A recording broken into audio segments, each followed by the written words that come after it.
Here we are, 24th of September, Easington Fell. There's Waddington Fell over there with a mast on it. That's the parking area. And we've walked up to here, Pendle Hill over there, and up there is where we're going. Sunshine.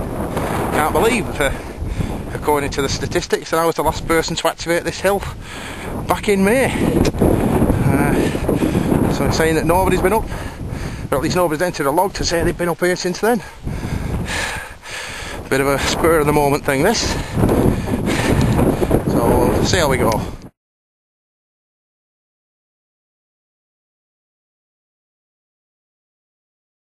Wouldn't you know it? I packed up because it started raining. You see the clouds there. Packed up because it started raining, and look, the sun's come out again. Absolutely typical.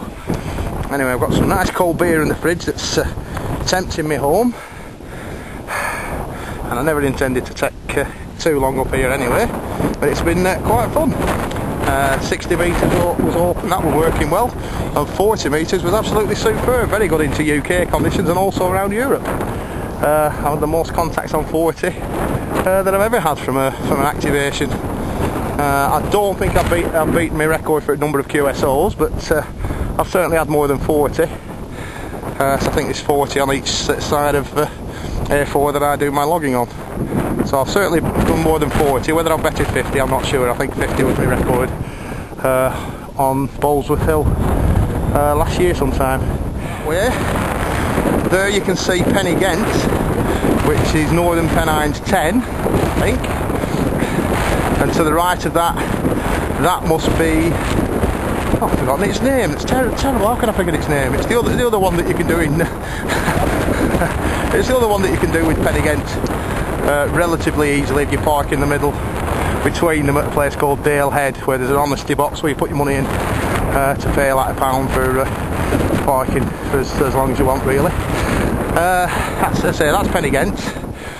Just in the foreground there, or well, in the middle distance, you can see one corner of what I think must be Stocks Reservoir. I could be wrong.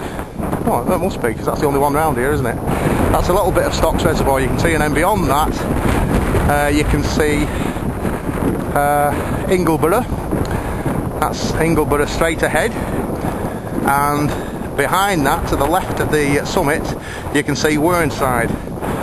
So that Whernside is Northern Pennines 4, and I think Ingleborough's Northern Pennines 5, but I could well be wrong on that. You're best off checking if you're going to activate them yourselves. We pan round a bit. Now I'm not sure, I think up there is White Hill. I think it's up that way, because if that's Stocks Reservoir, White Hill must be over there. That's Sierra Papa 006, I think. Not sure, that must be a summit over there. That could be Wardstone, that direction. And if we look over that way, you can see First Nate Fell. This is obviously, this is looking west now. That hump that's sticking out there at the end is Parlick, and to the left of that is Beacon Fell, which is not a qualifying sort of summit. There you can see Waddington Fell with the radio mast on it and the quarry. That's where the parking spot is, just on the road there that leads over from Clitheroe down towards Newton in Bowland. That, with the trees on it, is Longridge Fell, Sierra Papa 14, I think. And obviously, you can't see it, but behind there that way, well, actually you might just be able to see it, that's Pendle Hill in that direction. It's been quite good weather today, really surprised me. But obviously it did start to rain at one point, hence the reason I packed up. But good fun, and I've appreciated the exercise, although there's not actually that much involved in this one. You've only got about 40 metres of vertical climb from the parking spot. But the parking from there, it can be quite boggy. Not as boggy as I expected it to be today, considering the rain we've had recently. Without having the Ordnance Survey map with me, I couldn't pinpoint exactly where the edge of the activation zone would be. So as I say, that bit of wall up there, that corner, I'd treat that as being the edge, and you should be well within the activation zone then, because it's quite a large area. Obviously then it drops down here, heading southwest, and then over to the quarry over there, a little bit of a parking area. Several routes you can take up this one. I took the route that's only really recommended in dry weather, and it wasn't actually as bad as I thought it would be. Not as boggy as I thought it would be, although I had to watch my foot in at certain places. In wet weather, or when it's very boggy, there is a track that leads you on the other side of that wall. Now you can either take a detour from that and then cross a stile which is there and then follow this track all the way up, or you can continue that way, but it's possible to do it that way, but you've got a bit of fence climbing and that sort of thing to do. This is the easiest route that I'm doing, but as I say, it can be very boggy in wet weather. Now I've seen lots of these today, these caterpillars. Not sure if they've got poisonous hairs on them, so I'm not going to touch it. As I've mentioned, this hill is one where it can be a little boggy in places after wet weather. I'm just going to pass through one area of slightly boggy terrain, and I'm not going to stop. I'm going to keep moving, but you can get an idea of what conditions can be like. Stand still for too long, you will sink a bit. So I use the old keep moving method. Hopefully it won't sink too far in.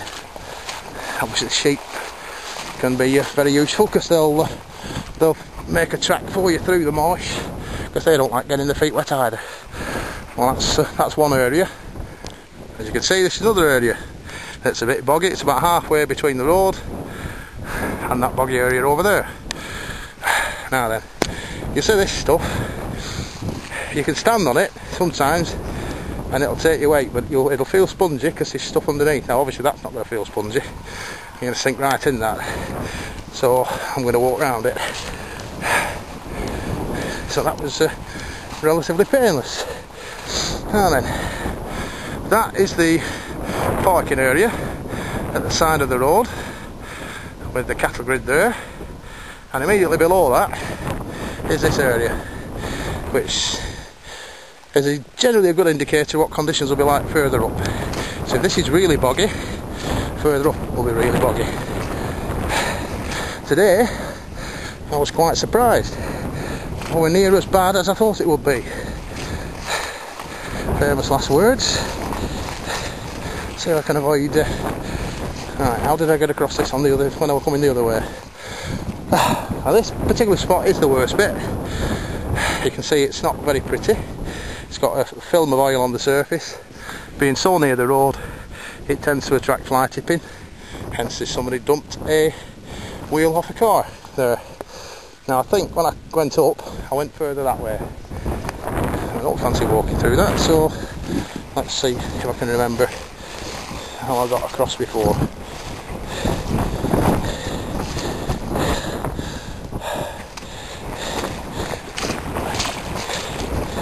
Oh, I don't believe it. I made it.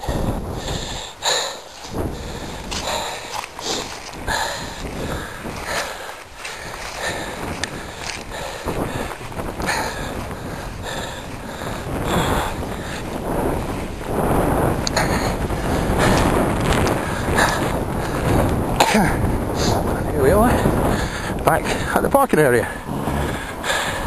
Of course the sign here says Waddington Fell, but where we've just been is Easington Fell, which is up there. Waddington Fell is on the other side of the road up there where the quarry is. Obviously, as it says,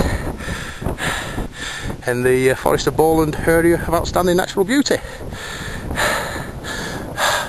Very enjoyable day. There's Pendle, there's some ominous looking cloud, but if you look to the north, you just see Pen again there, and Ingleborough, just see Ingleborough with Whernside behind it, and blue sky up there. Fantastic.